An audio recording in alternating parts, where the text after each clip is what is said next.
Welcome to Cash Talk, the podcast where we delve into the depths of finance, business, and life itself. I'm your host, John Cachia, a multi-award-winning wealth advisor with a passion for empowering ambitious Australians to confidently achieve financial freedom. Hey everyone, before we get started, this is a quick reminder that everything in this podcast is of a general nature and nothing has been tailored to your personal circumstances. So please seek personal financial advice before acting on this information. And welcome back to Cash Talk. And today I'm joined by Ayten. Ayten, how are you? I'm well, John. How are you? Yeah, I'm very well. Just back into the whole school routine. A lot of things going on. Kids playing soccer. My life just seems to be soccer. How about you? From one thing to the other? Yeah, it is. But, you know, it's the season we're in and it's really exciting to see the kids flourish in a sport that they love. Yeah. So, you know, we do look forward to the games and probably get a little bit passionate about it. Yeah. And but it's really good. And how the kids? Yeah, good. It's very much the same, just running from one thing to another. We're not really right there at the soccer thing, but I understand, you know, on the sideline trying to cheer the kids on, you get more excited than the kids, I think. Yeah, definitely. And I think for parents that have children, it's a common thing. And if you've got, you know, girls at gymnastics and then one at netball and then you got your son saying soccer or both of them at soccer and then the days line up, it's a pretty chaotic time, but Definitely. you know, it is also rewarding as well too. So, but today I wanted to speak about a conversation that I recently had just bumping into someone, to be honest with you, and it really kind of sparked a idea around how people think about investing. And the conversation was actually based on a series of conversations that I had with this person. And so this person happens to be an engineer. They can be any occupation, but to make it a little bit more, about the person and understanding. And this is someone that I kind of get along with. And I was just speaking randomly one day just around like what we do and how we go about things. And he mentioned this was when kind of the CSL came off a fair bit from the price. And he said that I'm going to kind of put a position into CSL. And the position he believed, and he could kind of swear black and blue that he was going to make money on it. And my question to him at that point in time is say, yes, CSL is cheaper than where it was, but how can you be so certain that you're going to make money off this investment? And lo and behold, he puts the position in. We speak a few months later, and not that he was embarrassed, but his mate who was working with him kind of says, hey, have a speak to him because he hasn't made money. Yeah. And funnily enough, he took that same methodology to another stock and that stock didn't do well either. And let's be honest, if his mate didn't bump him up and kind of try and stir him up with me as a little bit of banter and say, hey, speak to John about your losses, he probably wouldn't have spoken to me about that. Because, you know, a lot of people will tell you about their winners, but not talk about their losers. But what was interesting was, like I said, okay, well, you know, how do you feel about that? What have you done with that? And he's like, well, my mistake was that I didn't put a 10% stop loss on there. And I could have accepted the answer to say, oh, yeah, that's cool. You mitigated your losses by having a stop loss. And it is one way to think about it. But I want to question this a little bit more around like, well, why put you in a position where you have to lose money anyway? And Ayten, I see people playing the high risk, high reward game, not focusing nearly at all about the downside, focusing all about the upside. What's your thoughts about that person's approach? Because for me, with my clients' money, with my personal money, that's not the way that I approach things. Yeah, I think we come from a background of like mitigating risk. Okay, so we don't want anyone to lose money. Whereas just your average person who's not in financial planning or doesn't have a finance background, they're looking at it going, I can make good money because CSL has gone down. But the fundamentals are, well, why has it gone down? Has there been a change? And why are we investing? And I think that's one of the rules that people don't really look at. They don't say, well, why are we investing in this? And is this going to be a long-term investment? Now, having the stop loss, I agree with you. I think, why are we investing in something that if it doesn't meet the mark, then that's an automatic sell. But have the fundamentals changed?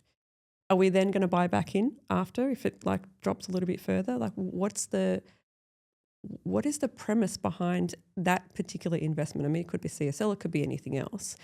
We're so premeditated on making profits in such a small amount of time. We don't think about the long term. We just think, okay, in 12 months' time, I can make money and it's going to go well for me. We never think about the downside. Definitely. I think there, in this particular case, like concentration risk, like why? Like why introduce that risk if you don't need to introduce that risk? There's so many different risks that are affecting someone's investments in this case. I actually think it's a matter of like them just not knowing what the risks are. Yeah, I think that's a major factor because like you mentioned, we're thinking about, okay, there's concentration risk, there's that diversification risk. Liquidity risk. And they're just talking about timing risk. Yeah. They're just talking about literally market risk and timing risk and trying to mitigate that. But yet it's the other risks, the opportunity risk, all of these other risks that are affecting that person's scenario. And what was interesting in that conversation, which I got the light bulb, I think, to really kind of go off, was around like, mate, you're an engineer, yeah? Like if you're building a building or you're building someone's house, you're not going in there and going, okay, it could fall down by 10%, so I'm willing to do that. It's like 0 or nothing. Like the tolerance for error for an engineer is like 0. Yeah. Like you put that much risk mitigation in there, you probably overdo the risk mitigation because the consequence of that loss for that building or whatnot is detrimental, hugely detrimental. And so once I understood his process to him and he articulated his process to me, I could see the light bulb go off. It was like, okay, I'm looking at this completely wrong. And I'm using this guy as an example, but this is happening far too often. And there's also a little bit of like probably an increase in this behavior when you believe that life is getting a bit harder. Yes. Because you're like, hey, listen, slow and steady feels harder. Hey, listen, why don't I just take an extra risk to try and get that extra return? But we fail to understand that by taking that shortcut, you may end up getting completely lost. Yeah. Yeah, it's an interesting point because I think we were having a conversation months ago now about some clients that came on board and what they were investing in. And one of the things that you noted was that they've lost hope. So when you're in that predicament and you think like things are getting more expensive, as we've seen in the last couple of months, interest rates have risen, you're not making as much or you don't have that surplus. So you go down to that path where you go, I'll just take on a little bit more risk. Now is the time to do it. And if I take on that little bit more risk, I'm going to reap the rewards. What we're not thinking about is, well, what happens if that doesn't happen? What happens if there's a downside? No one's really thinking about that because they're solely focused on, yes, we're going to make it. Correct. I was speaking to a bank manager at the moment because I need to get some lending. And the way that when you want to kind of get a decent amount of lending, it's not like normal kind of policies. You need to kind of present yourself in a case for the bank to understand your risk mitigation. Yeah. And essentially the words that she kind of was saying to me is like, John, you're presenting this to the bank like a fortress. And I'm like, yeah, that's the way I think about it. I'm like, when I build people's financial plans or when I build their financial futures for their family, I am building a fortress because getting to their family, getting to their things that are really going to ruin their life, I can't afford to let that happen. I can't afford to let that happen for my family. I can't let that happen for our clients. And so it's not just me. When it comes to money, the most successful people that have built generational wealth are super focused on the risk management. But I think they're aware of the behaviors. Mm-hmm. And I think this is something that is also a growing concern about, I'm finding with technology as well. Let's take this guy, the CSL guy. Mm-hmm. He's running all of these different data points in AI, creating these dashboards. He's creating these, filters in regards to what positions to take, when to take, prices. However, it's input based, Ayten. What you put in is what you get out. And so what really concerns me about, for example, this person is he might be actually just systemizing his bad ways. Mm.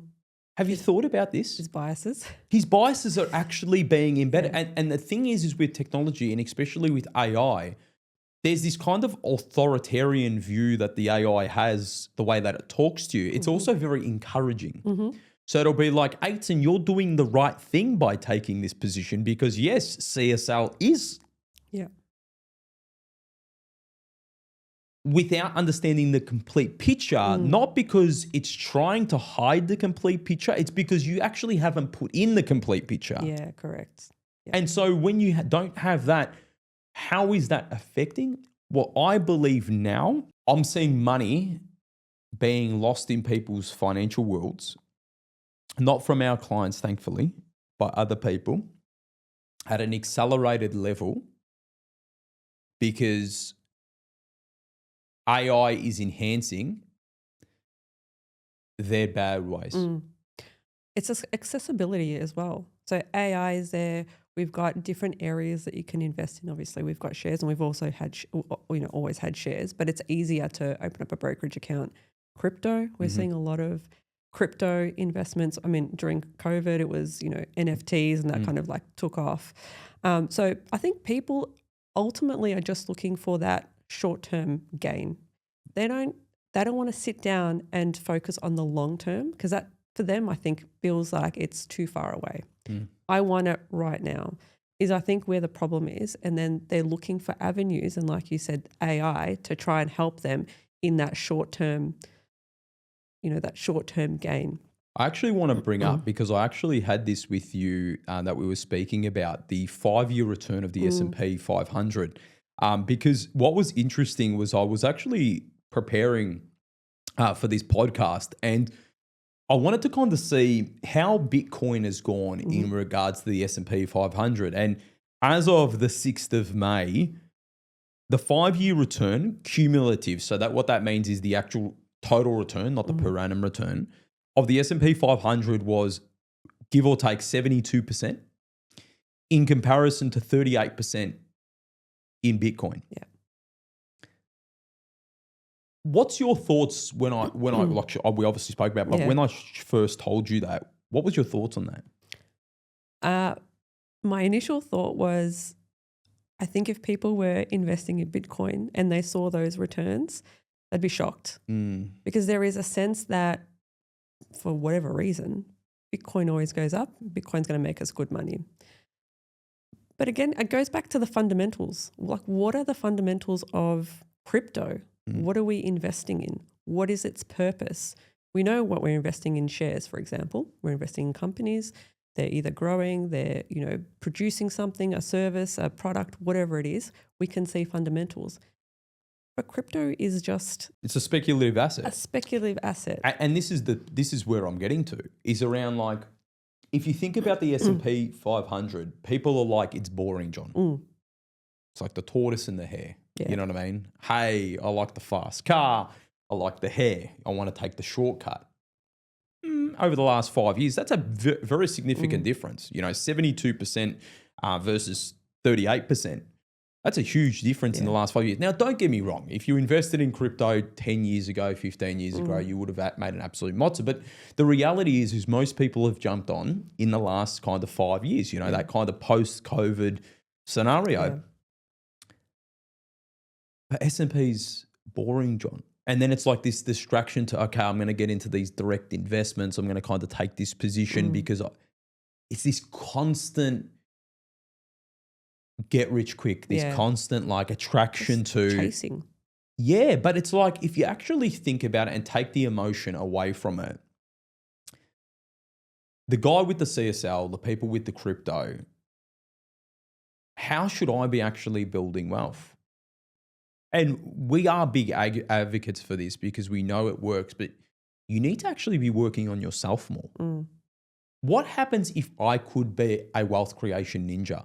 You know, I knew the biases that are affecting me and I can adapt and learn to kind of approach it a different way.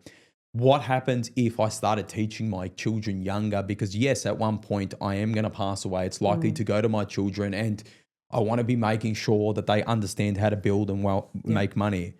How about if I did have a sounding board and made sure that in that sounding board I had this kind of validation of, am I doing the right thing correctly, or could I be learning things directly? Like if you focused your time and energy on building yourself up, both on your behaviors and your knowledge,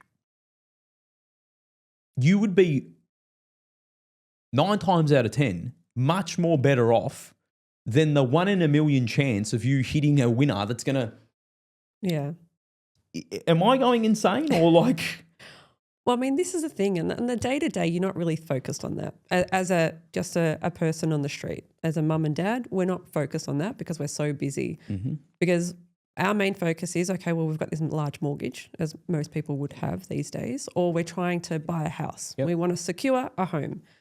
How much faster can I pay off my debt? How can I make that happen? So people are so focused on one aspect, they're not focused on the broader long-term aspects. And that's part of it, right? So from a young age, if you develop yourself and if you improve your skills and your knowledge, it reaps rewards when you obviously are working, you get a higher salary, you can move, you can get bonuses, whatever it might be. That's really where the crust of it is, because without that, you could be investing anywhere. In the short term, you'll make money, but then, okay, great, we've made money. What are we doing now with it? Are we selling? Oh, no, it's going to go up even more. But don't you view it, Ayten, and maybe you view it like this, so maybe that's not the answer, but like, I just view it in the sake of like, I've got a big mortgage, let's say, I've got a big mortgage, I've got kids, I can't afford to lose. Like, I can't afford to lose. It is so hard for me to get ahead. Going backwards is going to kill me. Like, I view it like I'm stepping up the mountain.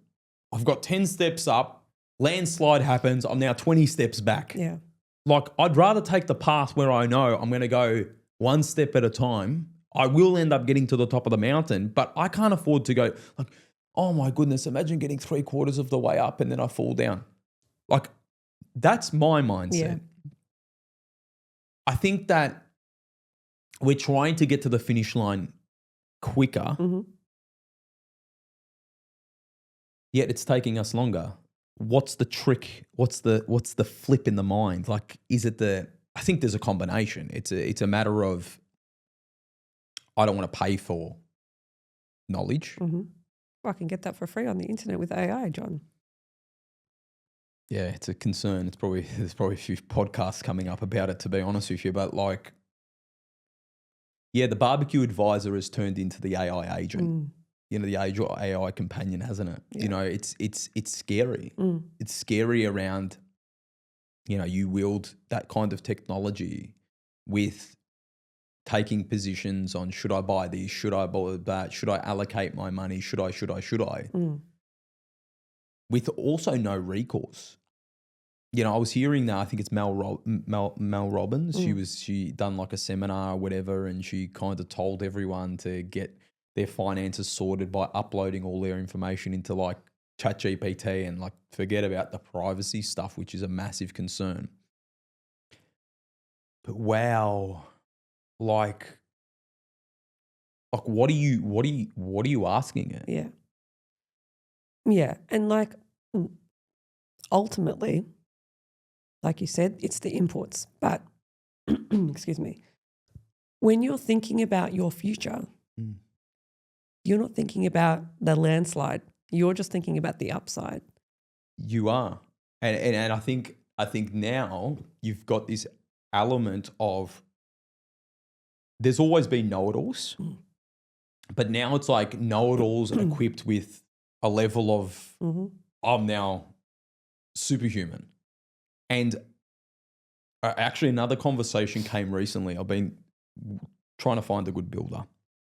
And I was in a deep conversation with a builder about our build, and we got onto the topic of people buying trophy homes. So what's happening at the moment for people to know is there's a lot of like land tax happening. There's a lot of things happening in investment properties, tenancy laws, and people, the wealthy, are just saying, hey, listen, flog off a few of my properties. It's too much of a hassle.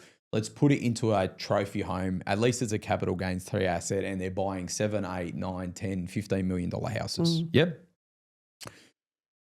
But he was saying that he was speaking to his client, so he's building for his client, and he's advising his client to sell his 3 investment properties and build a dream trophy home. And I said then, I won't mention his name. I just said like, oh, that's curious. Like, what kind of analysis did you do, and the benefits and the losses in regards to that? And he literally just went out with like all the benefits. It was just like in his view, oh, they're going to be no land tax, blah blah blah blah blah blah blah blah. Lo and behold, like the tax consequences. Lo and behold, all of the other issues that haven't been taken into consideration. I had to firmly say to this guy, like, stay in your lane. Imagine me saying to someone, hey, listen, you want to build a $5 million home? I'll just come up with a bit of drawings myself on a notepad. You know what? Don't worry about building the house yourself. I know you're a teacher and a police officer. I'll just get you a nail bag. We'll go and buy a saw, and you'll be able to kind of build the house. Like, that's ludicrous. Yeah. You wouldn't even kind of think about that. But reality, that is someone who thinks they know. What are the consequences for that individual? So you've got the person who's doing the analysis themselves, doing the CSL stop losses, I'm going to take a position on this because I know it's going to be a winner, to someone now being influenced by, in reality, also having a conflict. The person's building that person's house, so obviously he wants the funding to be able to build that house so that he can obtain that contract. Yeah. What world are we living in, Ayten? I think it's always been around, John. It's just changed form. So, and more prevalent because the circle is bigger? Of course, yeah, because people have access to that information, and now they're giving their opinion. I have a lot of people that come to me and say, like, at work, outside of work as well, I spoke to so-and-so and they said this is the best way to do it. But they're only focused on one area. Like, this builder is focused on one area, building house. They're not focused on, okay, well, what tax do I have to pay for selling all my assets? What does that do for my cash flow? Am I relying on that? All the rest of it. What's it going to do for my servicing? Do they have private schooling that's going to affect? Are they on childcare subsidies? Yes. There is like, and we know because it takes ages to make sure that someone's plan is bang on, and we sign off to that saying it's for them and absolutely amazing. I think we're now turning into a period that once was the news, stop the noise. Once was the cousin or the uncle or whatever at the barbecues. This constant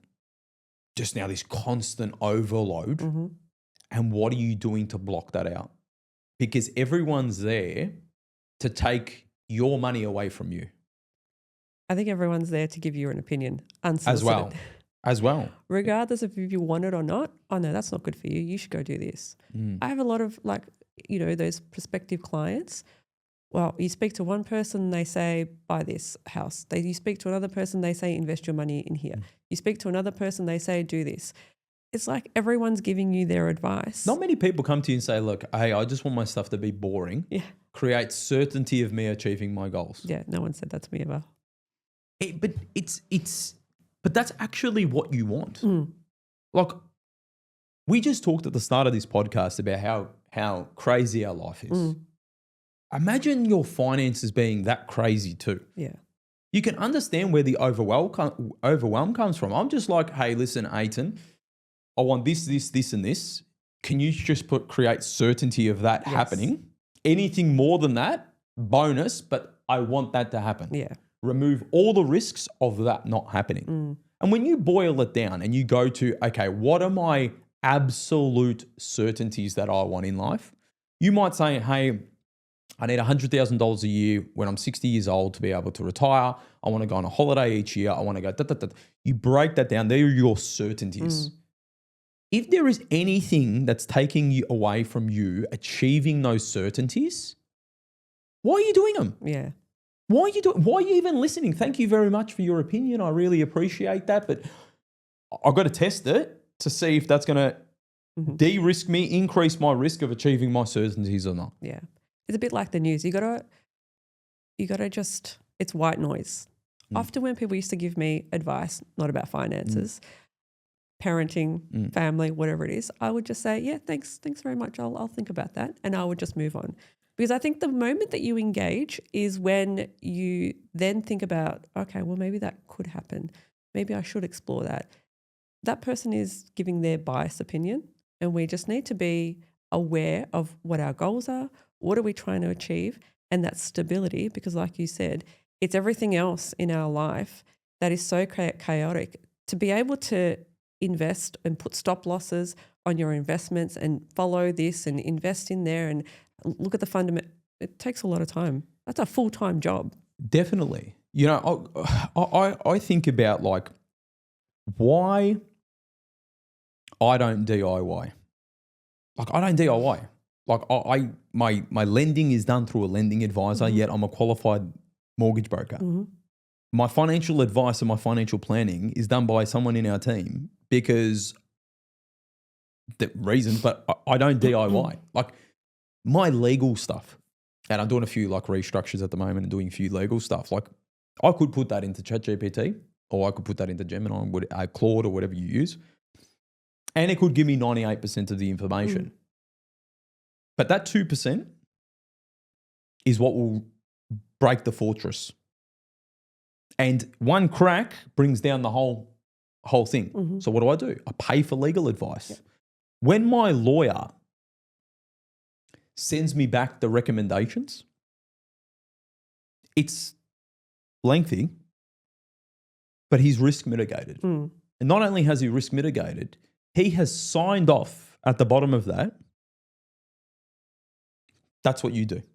He has assumed responsibility for his recommendations. That's what a professional does. A professional, when the builder signs off my house, he is legally liable for what he's built. When a financial advisor gives... So what have I done, Ayten? Haven't I de-risked myself at another level? Yeah. I've just gone and said, hey, lender, that's your problem. Yeah. Financial advisor, that's your problem. Lawyer, that's your problem. Okay, cool. Yeah, John, but you're at a different level than when I am. Okay, let's talk about your health. When my son is sick, one of my sons is sick, or one of my children is sick, I don't go and say, okay, you know what? I think that I'm going to operate myself. Don't you go to Dr. Google, John? Listen, it is okay for you to go to these areas to get information. But that's where I think needs the difference between acting and obtaining information is different. Like everyone's got an opinion. Google's got an opinion. These AI have an opinion. But do I act on it? This is, I think, the difference. The difference is they go, hey, listen, there's a rash. Take a photo, rash. It could be this. But the difference is in what it could be is like from meningococcal to, do you get me what I mean? So it's like, do I then go down the rabbit hole to say, okay, it could be meningococcal, therefore I'm going to kind of disinfect the whole house? No, like I'm going to go to a doctor and say, I happen to have a friend, a very close friend of mine, who's an ER doctor, okay, emergency doctor. And one of our sons had a little bit of an incident, but I didn't call you, Ayten. I didn't say, hey, listen, Ayten, as a mother with children, what do I do here? Yeah. I called him and he was like, my initial response, John, don't take the risk, go to the hospital. I didn't say, hey, mate, thanks for your opinion. AI reckons that I should put him in bath towels. No, listen to the doctor. He's saying, John, the risk of the risk of it not being what I think it is or what it is too great. This is your son's life. Go to the hospital. Yeah. That's what we've So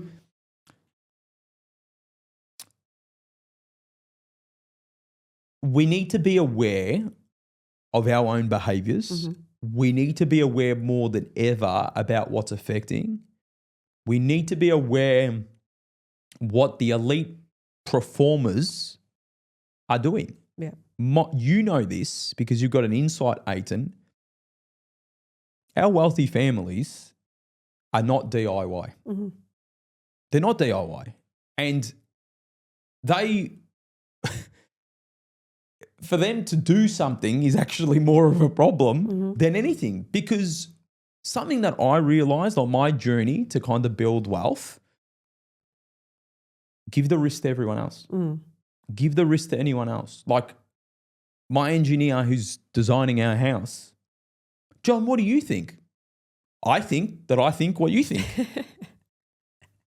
Agree. Do you know what I mean? I 100%. think, now don't get me wrong, I can have an opinion on maybe the way I want it to look, and he might want some ways, as in we've got these 3 different options, but I'm not coming up with the options. Yeah. And when he signs it off, the liability's on him. The wealthy understand to transfer the liability and receive the return. Interesting, actually, because you say the wealthy, right? But they weren't always wealthy. No. So you start off somewhere. Everyone starts off somewhere. It might be something somewhere small. We've got clients that have, cash flow problems. Now, right now, they might not be able to invest large amounts. However, the basis is, okay, let's get our cash flow in order. Let's go get those systems in place, and then we build on that. And that's where you kind of, over the long term, you create that wealth. No one just comes to us and they're all wealthy and then we just fix it up.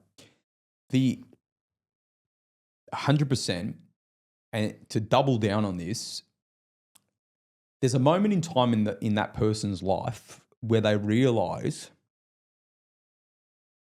why am I doing this the hard way? I've tried.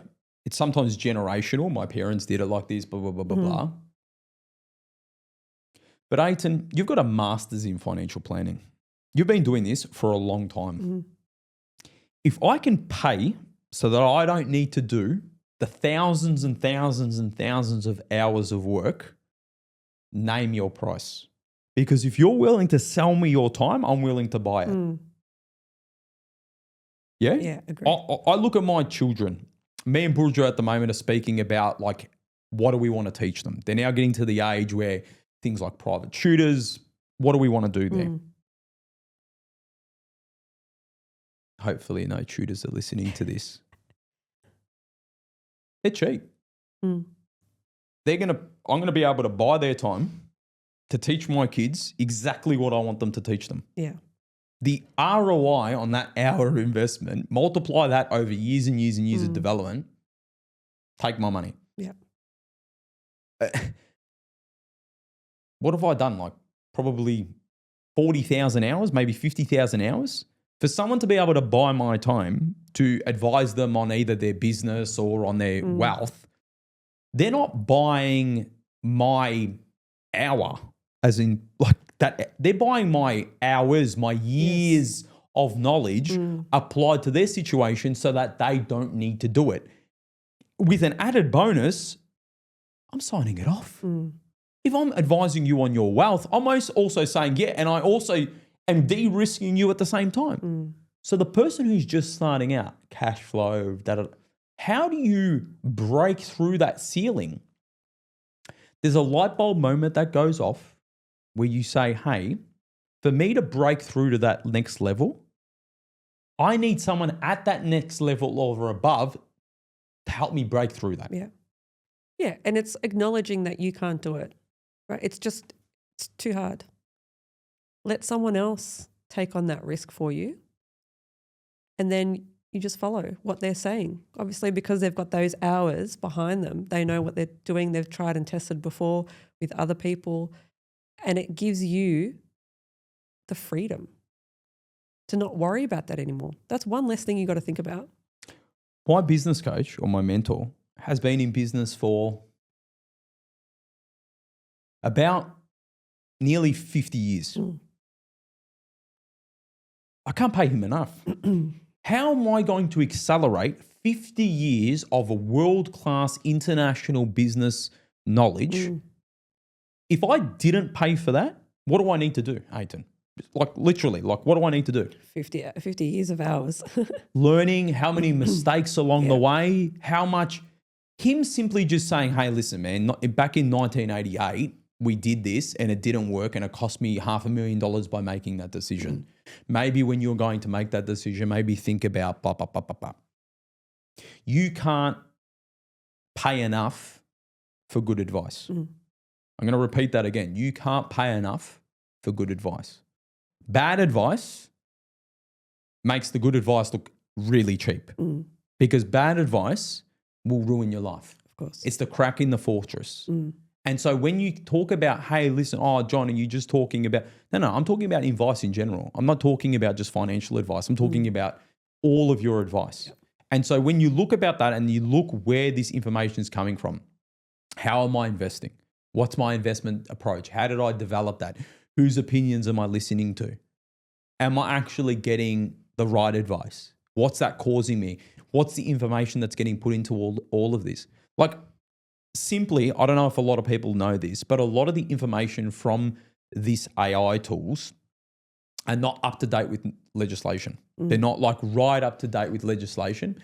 They're also, what you put in is what you get out. Very often, I am correcting the AI. Very often, I'm correcting the AI. But why? Because I am up to date with the latest and greatest news of what is relevant for financial advice laws. Correct. So if someone can pay to go, hey, listen, John, I don't want to pay you, but I'm going to go through all of the CIS Act. I'm going to go through all the Corporations Act. And then people are like, hey, listen, John, now I can grab all of that and I can put it into, cool, now ask it the right question. Yeah. Ask it the right question. Now that is the same to be had to the uncle that's trying to actually love you and give you good advice. What question are you actually asking the person? Because what you ask is what you get back. If I ask it in a particular way. So a few things that I want people to consider from the conversation that we've had today. Why are you approaching your money in that particular way? Ask yourself that question. Why? Ask yourself the question around, hey, for me to be able to learn new ways, for me to become better in life in general, how am I going to do that? And I can promise you that you underestimate what you can achieve in 10 years, but overestimate what you can achieve in 12 months. And so with those three things that you can go away, and from the conversation we've had today, I hope that we've been able to drop some light bulb moments for you to become aware with all the noise that's around you, all of the distractions that's around you, and maybe pick up at a few breadcrumbs about how maybe you might need to think a little bit differently.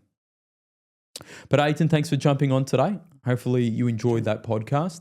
I know I did. But if you're loving these podcasts, make sure you like and subscribe on all major channels and share them to your friends and family. And thank you. Thanks, Ayten. Thanks, John.